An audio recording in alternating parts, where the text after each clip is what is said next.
परमात्मने नमः। यथार्थ गीता श्रीमद् भगवत गीता अध्याय 13.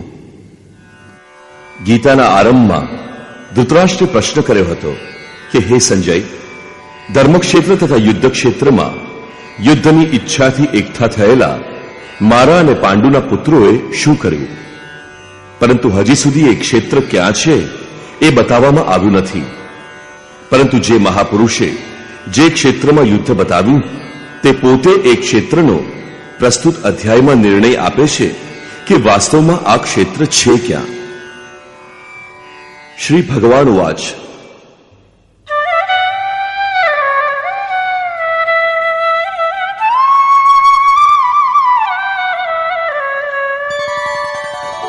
ઇદં શરીરં કૌંતેય ક્ષેત્રમિત્યભિધીયતે એતદ્યો વેત્તિ तं પ્રાહુઃ ક્ષેત્રજ્ઞ ઇતિ તદ્વિદઃ. કૌંતે, આ શરીર જ એક ક્ષેત્ર છે અને એને જે સારી રીતે જાણે છે તે ક્ષેત્રજ્ઞ છે. તે એમાં ફસાયો નથી, પરંતુ એનો સંચાલક છે. આવું એ તત્વને જાણનારા મહાપુરુષોએ કહ્યું છે. શરીર તો એક જ છે, એમાં ધર્મક્ષેત્ર અને કુરુક્ષેત્ર એવા બે ક્ષેત્રો ક્યાંથી? હકીકતમાં એક જ શરીરના અંતરાલમાં અંતઃકરણની બે પ્રવૃત્તિઓ પુરાતન છે. એક તો પરમધર્મ પરમાત્મામાં પ્રવેશ અપાવનાર પુણ્યમયી પ્રવૃત્તિ દૈવી પ્રવૃત્તિ છે અને બીજી આસુરી સંપત્તિ છે. એનું દૂષિત દ્રષ્ટિકોણથી ગઠન થયું છે. તે નશ્વર સંસારમાં વિશ્વાસ અપાવે છે. જ્યારે આસુરી સંપત્તિ વધી જાય છે ત્યારે આ શરીર કુરુક્ષેત્ર બની જાય છે અને આ જ શરીરના અંતરાલમાં જ્યારે દૈવી સંપત્તિ વધી જાય છે ત્યારે આ શરીર ધર્મક્ષેત્ર કહેવાય છે. આ ચઢાવ ઉતાર એક ધારો ચાલુ જ રહેતો હોય છે. પરંતુ તત્વદર્શી મહાપુરુષના સાનિધ્યમાં જ્યારે કોઈ અનન્ય ભક્તિ દ્વારા આરાધનામાં પ્રવૃત્ત થાય છે ત્યારે બંને પ્રવૃત્તિઓમાં નિર્ણાયક યુદ્ધના મંડાણ થઈ જાય છે. ક્રમશઃ દૈવી સંપત્તિની ઉન્નતિ અને આસુરી સંપત્તિનું શમન થઈ જાય છે. આસુરી સંપત્તિના સર્વથા શમન પછી દર્શન થવાની સાથે પરમ દિગ્દર્શનની અવસ્થા આવે છે. દર્શન થવાની સાથે જ દૈવી સંપત્તિની આવશ્યકતા સમાપ્ત થઈ જાય છે. તેથી તે પણ પરમાત્મામાં સ્વતઃ વિલય થઈ જાય છે. ભજનાર પુરુષ પરમાત્મામાં પ્રવેશ પામે છે. 11મા અધ્યાયમાં અર્જુને જોયું કે કૌરવ પક્ષ ઉપરાંત પાંડવ પક્ષના યોદ્ધા પણ યોગેશ્વરમાં વિલીન થઈ રહ્યા છે. આ વિલય બાદ પુરુષનું જે સ્વરૂપ શેષ રહે છે એ જ ક્ષેત્રજ્ઞ છે. હવે આગળ જોઈએ.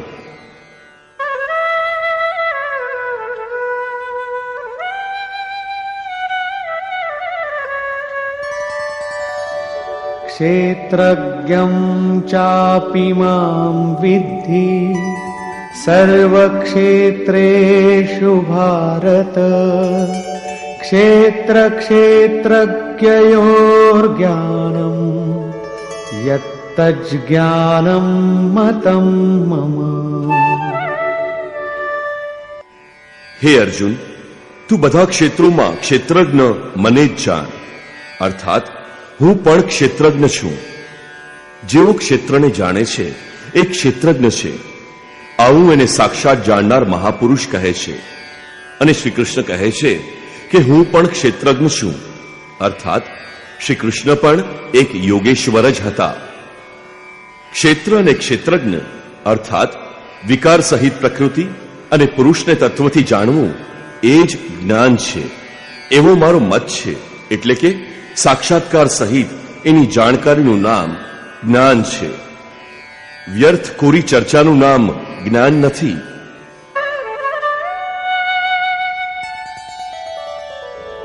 તત્ક્ષેત્રં યચ્ચ યાત્રિક્ચ યદ્વિકારી યતશ્ચ યત સચયો યત પ્રભાવશ્ચ તત્સમાસેન મે શૃણુ.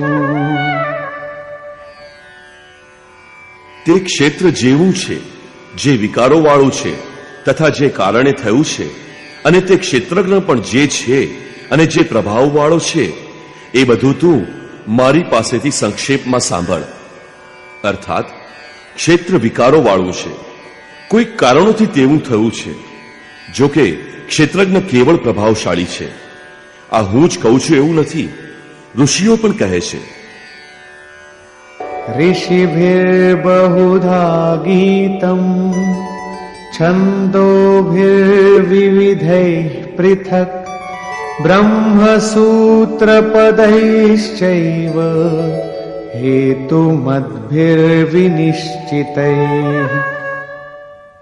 આ ક્ષેત્ર અને ક્ષેત્રજ્ઞનું જ્ઞાન ઋષિઓએ અનેક પ્રકારે ગાયું છે, તથા વિવિધ પ્રકારે વેદોના મંત્ર દ્વારા વિભાજિત કરીને પણ કહેવામાં આવ્યું છે. વળી વિશેષ રૂપે નિશ્ચિત કરેલા યુક્તિયુક્ત બ્રહ્મસૂત્રોના વાક્યો દ્વારા પણ કહેવાયું છે. અર્થાત વેદાંત, મહર્ષિ અને બ્રહ્મસૂત્ર તથા હું બધા એક જ વાત કહી રહ્યા છીએ. જે આ બધાએ કહ્યું એ જ શ્રી કૃષ્ણ કહે છે. શું શરીર ક્ષેત્ર જેટલું દેખાય છે એટલું જ છે? એ અંગે ભગવાન કહે છે,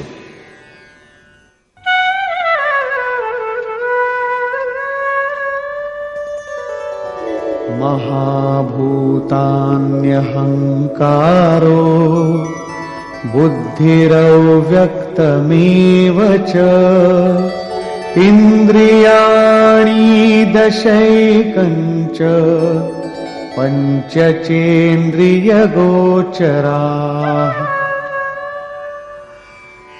અર્જુન, 5 મહાભૂત એટલે કે પૃથ્વી, જલ, અગ્નિ, આકાશ, વાયુ, 5 મહાભૂત અહંકાર, બુદ્ધિ અને ચિત્ત. ચિત્તનું નામ ન લઈને એને અવ્યક્ત પરા પ્રકૃતિ કહેવાય છે. અર્થાત મૂળ પ્રકૃતિ પર પ્રકાશ નાખ્યો છે. એમાં પરા પ્રકૃતિ પણ સંમિલિત છે. ઉપરયુક્ત 8 અષ્ટધા મૂળ પ્રકૃતિ છે. આ ઉપરાંત 10 ઇન્દ્રિયો, જેમ કે આંખ, નાક, કાન, ત્વચા, જીભ, વાચા, હાથ, પગ, ઉપસ્થ તથા ગુદા, એક મન અને 5 ઇન્દ્રિયોના વિષય એટલે કે રૂપ, રસ, ગંધ, શબ્દ અને સ્પર્શ તથા इच्छा द्वेषः सुखं दुःखं संघातश्चेतना धृतिः एतत् क्षेत्रं समासेन सविकारमुदाहृतम्. ઈચ્છા, દ્વેષ, સુખ દુઃખ અને બધાનો સમૂહ, સ્થૂળ દેહનો આ પિંડ, ચેતના અને ધૈર્ય, આ રીતે આ ક્ષેત્ર વિકારો સહિત સંક્ષેપમાં કહેવામાં આવ્યું છે. સંક્ષેપમાં આ ક્ષેત્રનું સ્વરૂપ છે. એમાં વાવેલું બીજ સારા અને ખરાબ બીજ સંસ્કારોના રૂપમાં ઉગે છે. શરીર જ ક્ષેત્ર છે. શરીરમાં માટી, મસાલો કઈ વસ્તુ છે? આ 5 તત્વ, 10 ઇન્દ્રિયો, એક મન વગેરે જેવા લક્ષણો ઉપર ગણાવ્યા છે. આ બધાનો સામૂહિક સંઘાત પિંડ શરીર છે. જ્યાં સુધી વિકાર રહેશે ત્યાં સુધી આ પિંડ પણ વિદ્યમાન રહેશે. એટલા માટે આ વિકારોથી બનેલું છે. હવે આ ક્ષેત્રજ્ઞનું સ્વરૂપ જોઈએ, જે આ ક્ષેત્રમાં લિપ્ત નથી પરંતુ એનાથી નિવૃત્ત છે.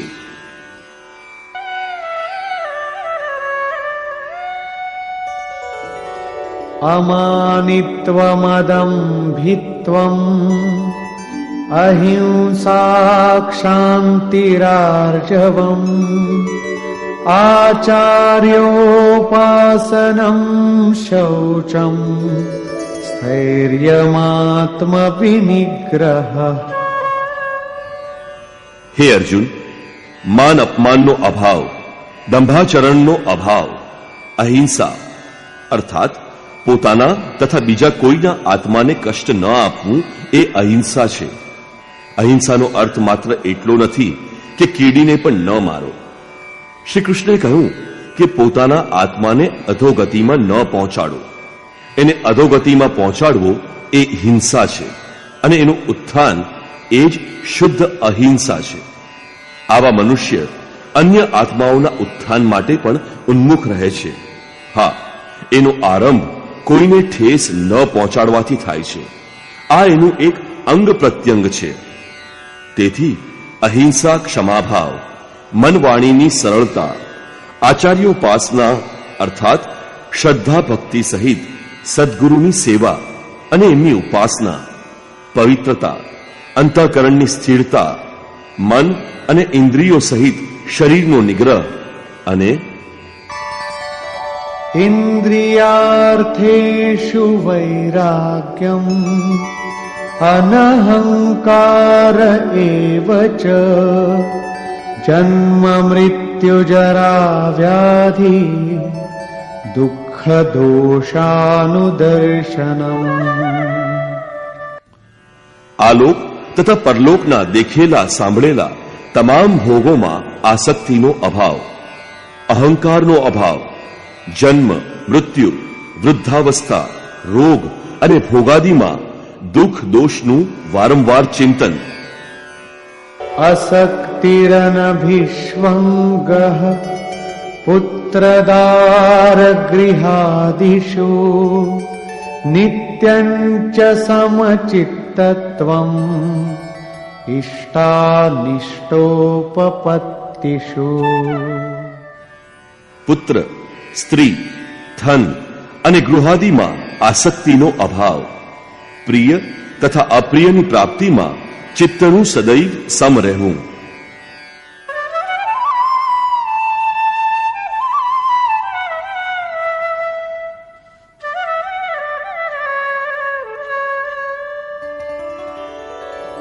મયિ ચાનન્યયોગેન ભક્તિરવ્યભિચારિણી વિવિક્તદેશસેવિત્વં અરતિર્જન સંસદી.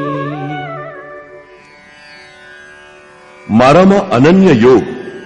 શ્રી કૃષ્ણ એક યોગી હતા, અર્થાત આવા કોઈ મહાપુરુષમાં, અર્થાત યોગથી અતિરિક્ત કશું યાદ ન રાખીને અવ્યભિચારીણી ભક્તિ, ઈષ્ટ સિવાય કોઈનું ચિંતન ન કરવું, એકાંત સ્થાનનું સેવન, મનુષ્યના સમૂહમાં રહેવાની આસક્તિ ન હોવી તથા અધ્યાત્મજ્ઞાન નિત્યત્વં તત્વજ્ઞાનાર્થદર્શનમ એતજ્ઞાનમિતિ પ્રોક્તમ અજ્ઞાનમ યદતોન્યથા. આત્માના આધિપત્યના જ્ઞાનમાં એક રસ સ્થિતિ અને તત્વજ્ઞાનના અર્થ સ્વરૂપ પરમાત્માનું સાક્ષાત્કાર, આ બધું જ્ઞાન છે. અને એનાથી જે વિપરીત હોય એ બધું જ અજ્ઞાન છે, આવું કહેવાયું છે. તે પરમતત્વ પરમાત્માના સાક્ષાત્કારની સાથે મળનારી જાણકારીનું નામ જ્ઞાન છે. ચોથા અધ્યાયમાં એમણે કહ્યું કે યજ્ઞની પૂર્તિમાં જે શેષ રહે છે એ જ્ઞાનામૃતનું પાન કરનાર સનાતન બ્રહ્મમાં પ્રવેશ મેળવે છે.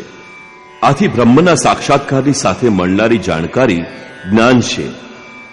અહીં પણ એ જ કહે છે કે તત્વ સ્વરૂપ પરમાત્માના સાક્ષાત્કારનું નામ જ્ઞાન છે. આનાથી વિપરીત બધું જ અજ્ઞાન છે. માન અપમાનનો અભાવ વગેરે ઉપરયુક્ત લક્ષણો જ્ઞાનના પૂરક છે. આ પ્રશ્ન અહીં પૂરો થાય છે.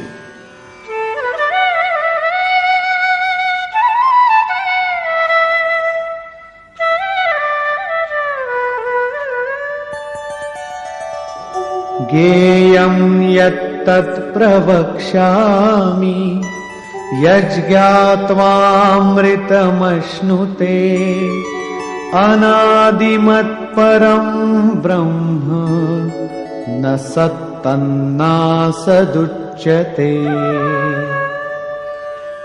અર્જુન, જે જાણવા યોગ્ય છે તથા જેને જાણીને મરણધર્મ મનુષ્ય અમૃત તત્વ પ્રાપ્ત કરે છે એ હું યોગ્ય પ્રકારે કહીશ.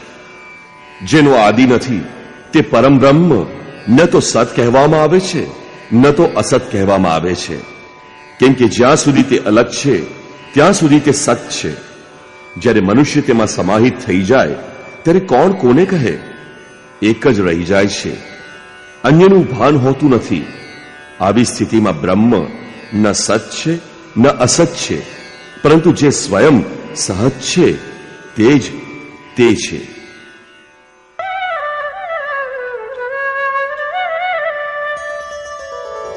સર્વતઃ પાણિપાદં તત્ સર્વતોક્ષિશિરોમુખં સર્વતઃ શ્રુતિમલ્લોકે સર્વમાવૃત્ય તિષ્ઠતિ.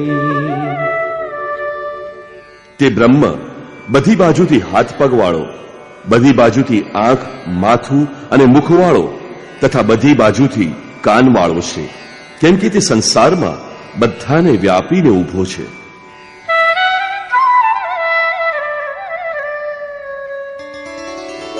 સર્વેન્દ્રિય ગુણાભાસં સર્વેન્દ્રિય વિવર્જિતં અસક્તં સર્વભૃચ્ચૈવ નિર્ગુણં ગુણભોક્તૃ ચ.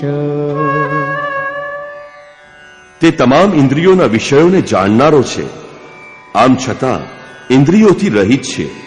તે આસક્તિ રહિત, ગુણાતીત હોવા છતાં બધાને ધારણ કરનારો અને પોષણ કરનારો છે. બધા ગુણોનો ભોગતા છે, અર્થાત એક એક કરીને બધા ગુણોનો પોતાનામાં લય કરી લે છે. શ્રી કૃષ્ણએ આગળ કહ્યું છે કે યજ્ઞ અને તપનો ભોગવનાર પણ હું છું.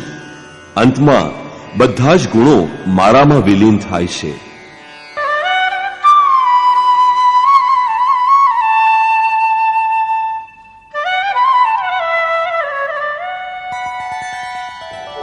બહિરંતશ્ચ ભૂતાનાં અચરં ચરમેવ ચ સૂક્ષ્મત્વાત્ તદવિજ્ઞેયં દૂરસ્થં ચાન્તિકે ચ તત્.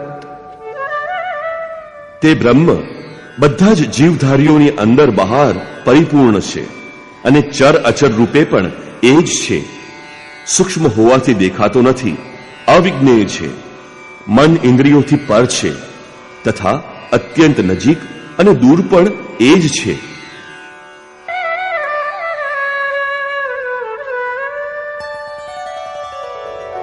અવિભક્તં ચ ભૂતેષુ વિભક્તમિવ ચ સ્થિતં ભૂતભર્તૃ ચ તજ્ઞેયં ગ્રસિષ્ણુ પ્રભવિષ્ણુ ચ.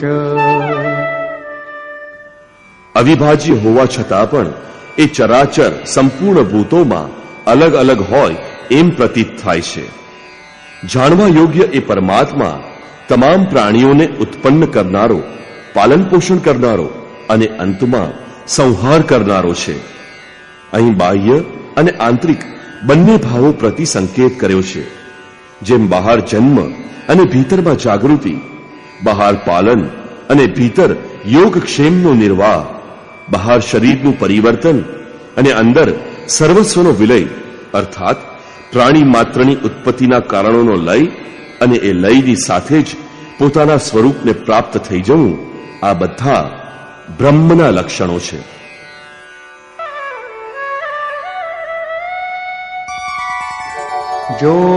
જ્યોતિષામપિ તજ્જોતિઃ તમસઃ પરમુચ્યતે જ્ઞાનં જ્ઞેયં જ્ઞાનગમ્યં હૃદિ સર્વસ્ય વિષ્ટિતમ.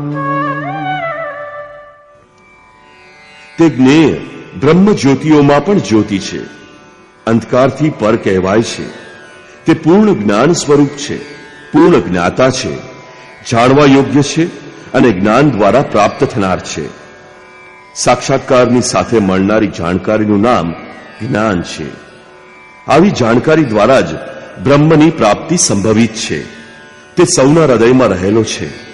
એનું નિવાસ સ્થાન હૃદય છે. બીજે શોધીશું તો ક્યાંય મળશે નહીં. તેથી હૃદયમાં ધ્યાન તથા યોગ આચરણ એના દ્વારા જ બ્રહ્મની પ્રાપ્તિનું વિધાન છે.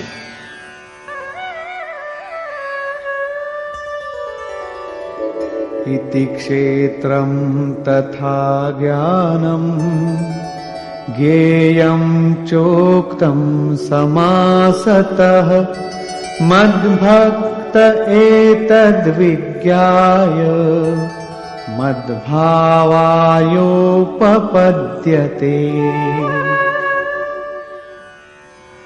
હે અર્જુન, બસ આટલું જ ક્ષેત્ર, જ્ઞાન તથા જાણવા યોગ્ય પરમાત્માના સ્વરૂપ વિશે સંક્ષેપમાં કહેવામાં આવ્યું છે. આ જાણી મારો ભક્ત મારા સાક્ષાત સ્વરૂપને પ્રાપ્ત કરે છે. અત્યાર સુધી યોગેશ્વર શ્રી કૃષ્ણએ જેને ક્ષેત્ર કહ્યું એને પ્રકૃતિ તથા જેને ક્ષેત્રજ્ઞ કહ્યો એને હવે પુરુષ શબ્દથી સૂચિત કરે છે. પ્રકૃતિમ પુરુષમ ચૈવ વિદ્યનાદિ ઉભાવપી વિકારાંશ ગુણાંશ્ચૈવ વિદ્ધિ પ્રકૃતિ સંભવાન. આ પ્રકૃતિ અને પુરુષ બંનેને અનાદિ જાણ. એવા સંપૂર્ણ તમામ વિકાર તથા ત્રિગુણ પ્રકૃતિમાંથી જ ઉત્પન્ન થયેલા જાણ.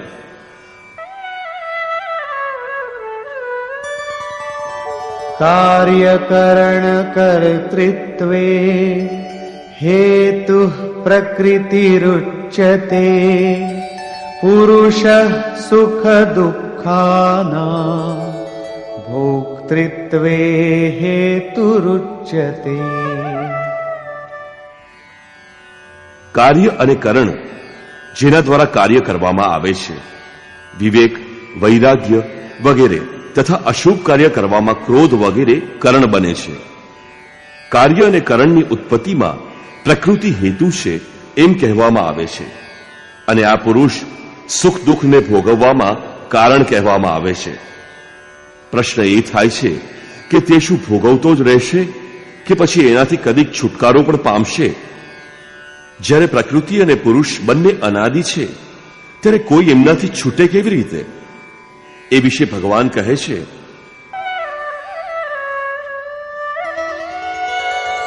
પુરુષ પ્રકૃતિસ્થો હિ ભુંક્તે પ્રકૃતિજાન ગુણા કારણં ગુણસંગોસ્ય સદસદ્યોનિ જન્મસુ. પ્રકૃતિની વચ્ચે ઉભેલો પુરુષ પ્રકૃતિથી પેદા થયેલા ગુણોના કાર્યરૂપ પદાર્થોને ભોગવે છે અને આ ગુણોના સંગને કારણે જ જીવાત્મા સારી કે નરસી યોનિમાં જન્મ લે છે. આ કારણે અર્થાત પ્રકૃતિના ગુણોના સંગ સમાપ્ત થતા જન્મ મૃત્યુમાંથી મુક્તિ મળે છે. હવે ભગવાન એ પુરુષ વિશે પ્રકાશ પાડે છે કે તે કેવી રીતે, કયા પ્રકારે પ્રકૃતિની વચ્ચે ઊભો છે.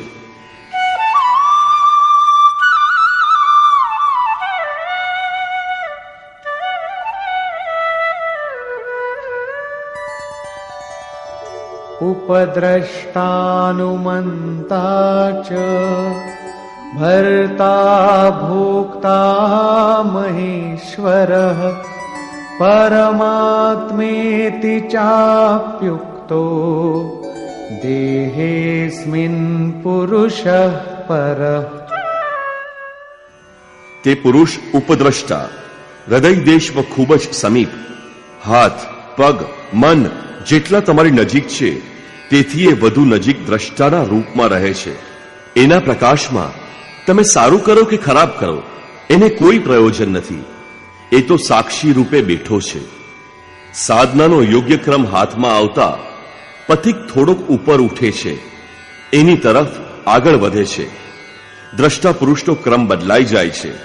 તે અનુમંતા અર્થાત સંમતિ આપે છે, અનુભવ આપે છે.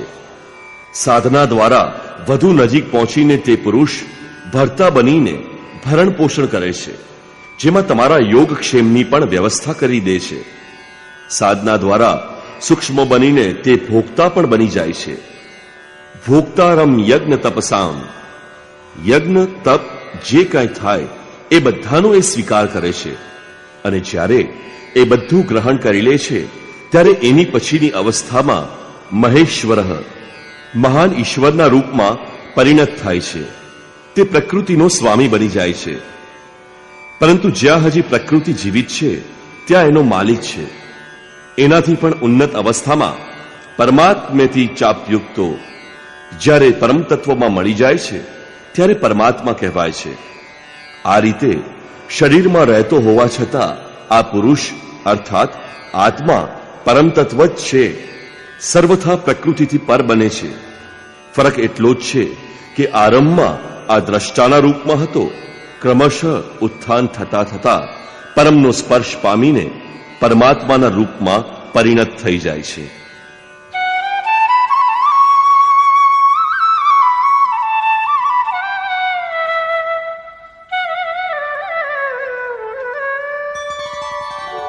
ય એવં વેત્તિ પુરુષં પ્રકૃતિં ચ ગુણૈઃ સહ સર્વથા વર્તમાનોપી ન સ ભૂયોऽભિજાયતે. આમ પુરુષને અને ગુણો સહિત પ્રકૃતિને તે મનુષ્ય સાક્ષાત્કારની સાથે જાણી લે છે. એ બધી રીતે કાર્યરત રહેતો હોવા છતાં ફરી જન્મ પામતો નથી, અર્થાત એનો પુનર્જન્મ થતો નથી. આ જ મુક્તિ છે. અત્યાર સુધી યોગેશ્વર શ્રી કૃષ્ણએ બ્રહ્મ અને પ્રકૃતિની પ્રત્યક્ષ જાણકારી તેમજ તેથી મળનારી પરમગતિ અર્થાત એના પુનર્જન્મમાંથી મુક્તિની બાબતમાં પ્રકાશ પાડ્યો. હવે ભગવાન એવા યોગ ઉપર ભાર મૂકે છે જેની પ્રક્રિયા આરાધના છે, કેમ કે કર્મને કાર્યરૂપ આપ્યા વિના કોઈ પામતું નથી.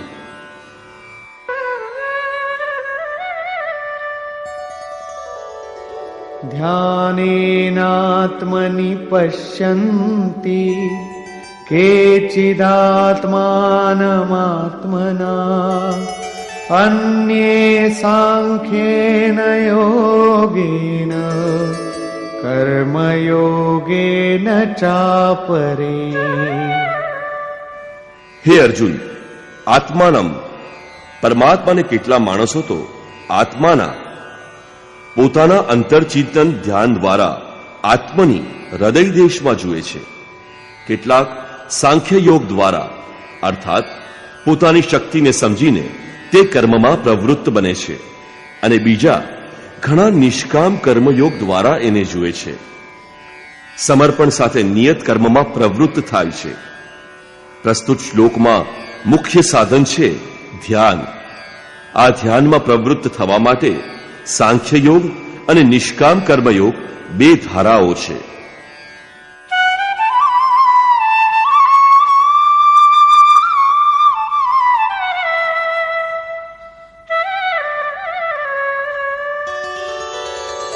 અન્યે ત્વેવમજાનन्तઃ શ્રુત્વાન્યેભ્ય ઉપાસતે તેપિ ચાતિતરન્ત્યેવ મૃત્યું શ્રુતિપરાયણા. પરંતુ બીજા જેમને સાધનાનું જ્ઞાન નથી તે આ રીતે તત્વને જાણતા ન હોય, અન્યેભ્ય બીજા જે તત્વને જાણનારા મહાપુરુષો એમની પાસેથી સાંભળીને ઉપાસના કરે છે. આમ શ્રવણ પરાયણ થયેલા લોકો પણ મૃત્યુરૂપી સંસાર સાગર બેશક તરી જાય છે. આથી બીજો કોઈ માર્ગ હાથ ન લાગે તો સત્સંગ કરવો.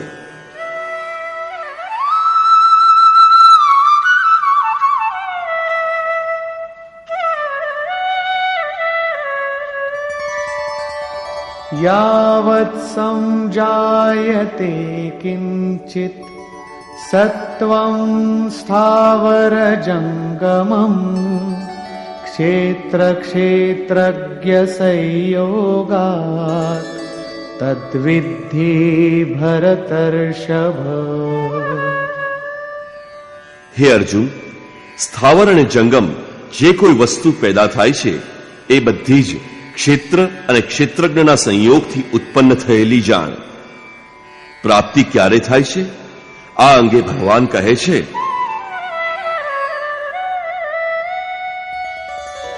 સમમ સર્વેષુ ભૂતેષુ તિષ્ઠન્તં પરમેશ્વરં વિનશ્યત્સ્વ વિનશ્યન્તં યઃ પશ્યતિ સ પશ્યતિ.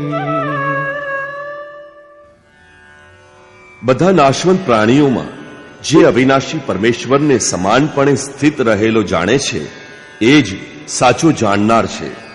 અર્થાત તે પ્રકૃતિ વિશેષ રૂપે નષ્ટ થાય ત્યારે જ તે પરમાત્મા સ્વરૂપ છે, એનાથી પહેલા નહીં. આ અંગે અધ્યાય 8માં કહ્યું છે કે ભૂત ભાવોદ્ભવ કરો વિસર્ગ કર્મ સંજ્ઞિત. ભૂતોનો તે ભાવ જે સારો અથવા ખરાબ કંઈ પણ સંરચના કરે છે એને મટી જવું એ જ કર્મોની પરાકાષ્ઠા છે. એ સમયે કર્મ પૂર્ણ છે અને એ જ અહીં પણ કહ્યું છે કે જે ચરાચર ભૂતોને નષ્ટ થતા અને પરમેશ્વરને એમાં સમભાવથી સ્થિત જુએ છે એ જ યથાર્થ છે, સાચું જુએ છે.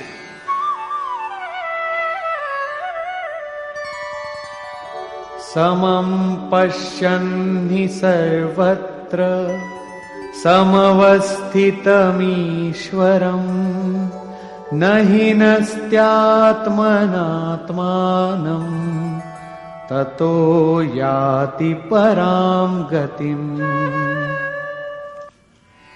કેમ કે તે પુરુષ સર્વત્ર સમભાવથી સ્થિત પરમાત્માને સમાન જેવા છે એવા જ સમાન જોતો હોવાથી પોતાના થકી એ પોતાને નષ્ટ કરતો નથી. કેમ કે જેવું હોય એવું એણે જોયું છે, એથી તે પરમ ગતિને પ્રાપ્ત કરે છે. પ્રાપ્તિ કરનાર પુરુષોના લક્ષણો ભગવાન દર્શાવે છે.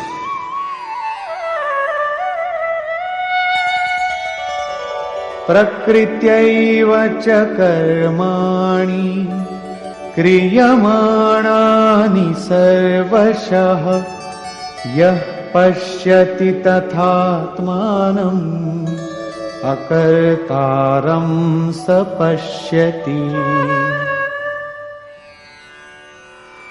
જે પુરુષ સંપૂર્ણ કર્મો પ્રકૃતિ દ્વારા કરાય છે એમ જુએ છે, અર્થાત જ્યાં સુધી પ્રકૃતિ છે ત્યાં સુધી કર્મ થતા જુએ છે તથા આત્માને અકર્તા તરીકે જુએ છે, એ જ સાચું જુએ છે.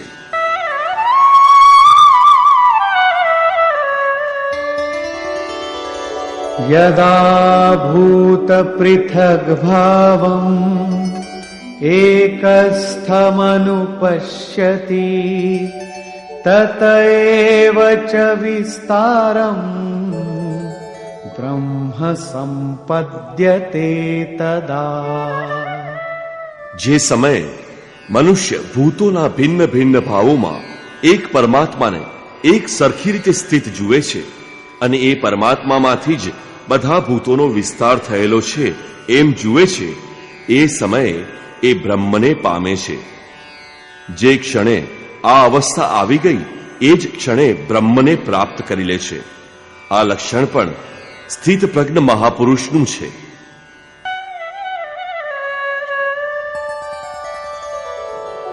અનાદિત્વાન નિર્ગુણત્વાત પરમાત્માયમવ્યયઃ શરીરસ્થોપી કૌન્તેય ન કરોતિ ન લિપ્યતે. હે કૌંતેય, અનાદિ હોવાથી અને ગુણાતીત હોવાથી આ અવિનાશી પરમાત્મા શરીરમાં સ્થિત રહેવા છતાં પણ કશું કરતો નથી અને કશાથી લેપાતો નથી. એ કેવી રીતે એ વિશે ભગવાન કહે છે, યથા સર્વગતં સૌક્ષ્મ્યાદ આકાશં નોપલિપ્યતે સર્વત્રાવસ્થિતો દેહે તથાત્માનોપલિપ્યતે. જેમ સર્વત્ર વ્યાપેલું આકાશ સૂક્ષ્મ હોવાને કારણે કશાથી લેપાતું નથી, તેમ દેહને વિશે સર્વત્ર વ્યાપીને રહેલો આત્મા ગુણાતીત હોવાને કારણે દેહના ગુણોથી લેપાતો નથી. આગળ ભગવાન કહે છે,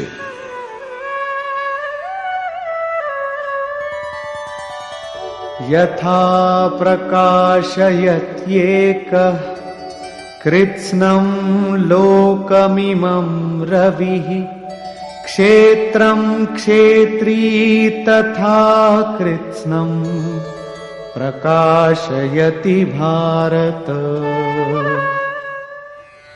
અર્જુન, એક જ સૂર્ય જેમ સંપૂર્ણ બ્રહ્માંડને પ્રકાશિત કરે છે, તેમ એક જ આત્મા સંપૂર્ણ ક્ષેત્રને પ્રકાશિત કરે છે. અંતમાં ભગવાન નિર્ણય આપે છે, ક્ષેત્ર ક્ષેત્રજ્ઞયોરેવં અંતરં જ્ઞાન ચક્ષુષા ભૂત પ્રકૃતિ મોક્ષં ચ યે વિદુર્યાન્તિ તે પરમ. આમ ક્ષેત્ર અને ક્ષેત્રજ્ઞના ભેદને તથા વિકાર સહિત પ્રકૃતિમાંથી છૂટવાના ઉપાયને જે જ્ઞાનરૂપી નેત્ર દ્વારા જોઈ લે છે, તે મહાત્મા પરમ બ્રહ્મ પરમાત્માને પ્રાપ્ત થાય છે. અર્થાત ક્ષેત્ર ક્ષેત્રજ્ઞને દેખવાની આંખ જ્ઞાન છે અને જ્ઞાન જ સાક્ષાત્કારનો પર્યાય છે. નિષ્કર્ષ. ગીતાના આરંભમાં ધર્મક્ષેત્ર અને કુરુક્ષેત્રના નામનો ઉલ્લેખ તો થયો, પરંતુ તે ક્ષેત્ર વાસ્તવમાં ક્યાં આવેલું છે એ સ્થળ બતાવવાનું બાકી હતું, જે અંગે સ્વયં શાસ્ત્રકારે આ અધ્યાયમાં સ્પષ્ટતા કરી કે હે કૌંતેય, આ શરીર જ એક ક્ષેત્ર છે. જે એને જાણે છે તે ક્ષેત્રજ્ઞ છે. તેમાં ફસાયેલો નથી, પરંતુ નિર્લેપ છે, એનો સંચાલક છે. હે અર્જુન, તમામ ક્ષેત્રોમાં હું પણ ક્ષેત્રજ્ઞ છું. ભગવાને બીજા મહાપુરુષ સાથે પોતાની તુલના કરી. આથી સ્પષ્ટ થાય છે કે શ્રી કૃષ્ણ પણ એક યોગી હતા, કેમ કે જે જાણે છે તે ક્ષેત્રજ્ઞ છે એવું મહાપુરુષોએ કહ્યું છે. હું પણ ક્ષેત્રજ્ઞ છું, અર્થાત અન્ય મહાપુરુષોની જેમ હું પણ છું.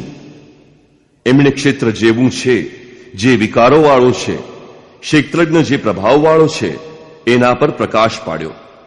હું જ આમ કહું છું એમ નથી, મહર્ષિઓએ પણ આ જ કહ્યું છે. વેદના છંદોમાં પણ એને વિભાજિત કરીને દર્શાવાયું છે. બ્રહ્મસૂત્રમાં પણ આ જ વાત કહી છે.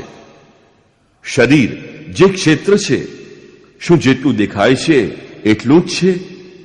શરીર હોવા પાછળ જેમનો ખૂબ મોટો હાથ છે એ ગણાવતા દર્શાવ્યું કે 8 પ્રકારની અષ્ટધા મૂળ પ્રકૃતિ, અવ્યક્ત પ્રકૃતિ, 10 ઇન્દ્રિયો અને મન, ઇન્દ્રિયોના 5 વિષય, આશા, તૃષ્ણા અને વાસના, આ પ્રકારના વિકારોનું સામૂહિક મિશ્રણ એ જ શરીર છે. જ્યાં સુધી એ રહેશે ત્યાં સુધી શરીર કોઈ ને કોઈ રૂપમાં રહેશે. આ જ ક્ષેત્ર છે. એમાં વાવેલ સારા ખોટા બીજરૂપ સંસ્કારો ફલિત થાય છે. જે એનો પાર પામે છે તે ક્ષેત્રજ્ઞ છે. ક્ષેત્રજ્ઞનું સ્વરૂપ દર્શાવતા એમણે ઈશ્વરી ગુણધર્મો પર પ્રકાશ પાડ્યો છે અને કહ્યું કે ક્ષેત્રજ્ઞ આ ક્ષેત્રનો પ્રકાશક છે. એમણે દર્શાવ્યું કે સાધનના પૂર્તિકાળમાં પરમતત્વ પરમાત્માનું પ્રત્યક્ષ દર્શન જ જ્ઞાન છે. જ્ઞાનનો અર્થ છે સાક્ષાત્કાર. એ સિવાયનું બાકીનું બધું અજ્ઞાન છે. જાણવા યોગ્ય વસ્તુ પરાત્પર બ્રહ્મ છે.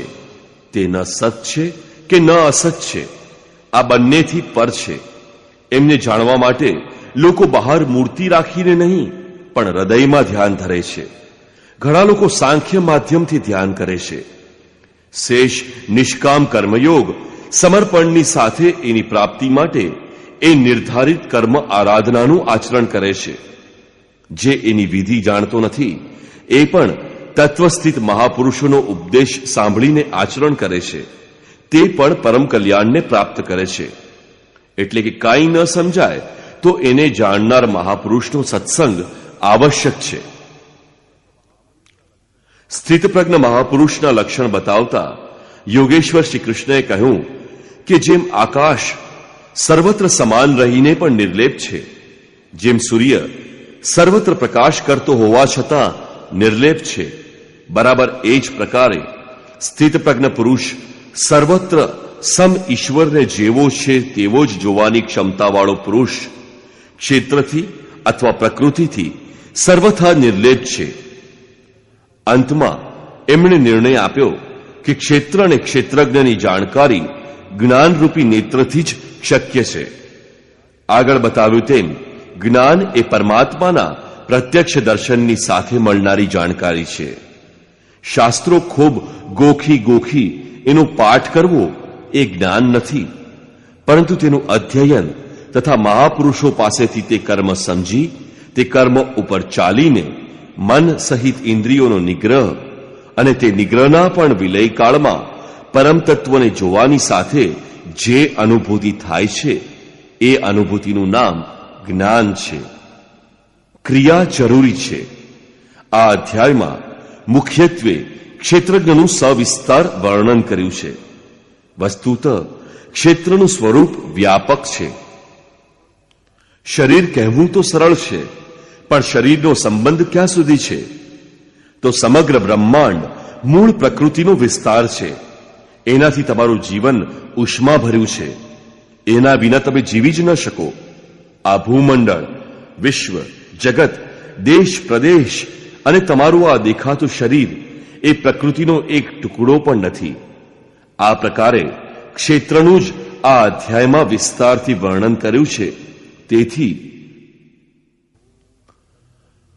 ઓમ તત્સદિતિ શ્રીમદ ભગવદ ગીતાસુપનિષત્સુ બ્રહ્મ વિદ્યાયા યોગ શાસ્ત્રે શ્રી કૃષ્ણાર્જુન સંવાદે ક્ષેત્ર ક્ષેત્રજ્ઞ વિભાગ યોગ નામ ત્રયોદશોધ્યાય. આ રીતે શ્રીમદ ભગવદ ગીતા રૂપી ઉપનિષદ અને બ્રહ્મ વિદ્યા તથા યોગ શાસ્ત્ર રૂપ શ્રી કૃષ્ણ અને અર્જુનના સંવાદમાં ક્ષેત્ર ક્ષેત્રજ્ઞ વિભાગ યોગ નામનો 13મો અધ્યાય પૂરો થાય છે. ઇતિ શ્રીમદ પરમહંસ પરમાનંદસ્ય શિષ્ય સ્વામી અડગડાનંદ કૃતે શ્રીમદ ભગવદ ગીતાયાઃ યથાર્થ ગીતા ભાષ્યે ક્ષેત્ર ક્ષેત્રજ્ઞ વિભાગ યોગ નામ ત્રયોદશોધ્યાય.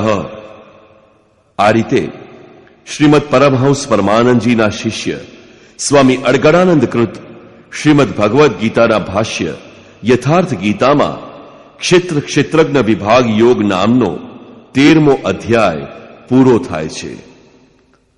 હરિ ઓમ તત્સત.